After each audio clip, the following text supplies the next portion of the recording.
దేశంలో నమోదవుతున్న corona cases కలవరానికి గురిచేస్తున్నాయి. 2 Telugu రాష్ట్రాల్లో కూడా కరోనా పాజిటివ్ కేసులు నమోదవడం కూడా జరిగింది. ఈ నేపథ్యంలో కరోనా లక్షణాలు, అదేవిధంగా తీసుకోవాల్సిన జాగ్రత్తలు ఒక్కసారి మనం గుర్తు చేసుకుందాము.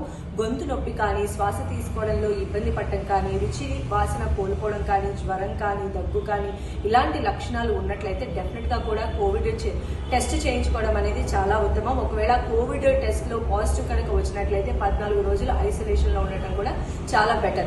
ముఖ్యంగా కరోనా బారిన పడకుండా ఉండాలి అంటే శానిటేషన్ మస్ట్ గా చేసుకుంటూ ఉండాలి. అదేవిధంగా మాస్కులు ధరించడం చాలా చాలా ఉత్తమం.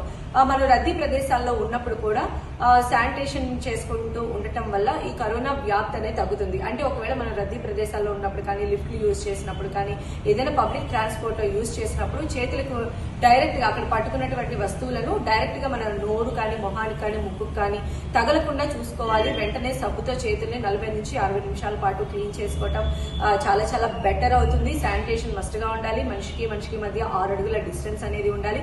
ముఖ్యంగా 60 ఏళ్లు పైబడిన వృద్ధులు కానీ, స్త్రీలు కానీ, చిన్నపిల్లలు కానీ, ఇతర ఆరోగ్య సమస్యలతో బాధపడుతున్న వాళ్ళందరూ కూడా ఇలాంటి టిప్స్ పాటించాలి. ఎందుకంటే కరోనా వచ్చినటువంటి 100 మెంబర్స్ లో ఆల్మోస్ట్ 85% మంది దీన్ని ఓవర్కమ్ చేసే అవకాశం ఉంటుంది ఇలాంటి జాగ్రత్తలు తీసుకోవడం వల్ల.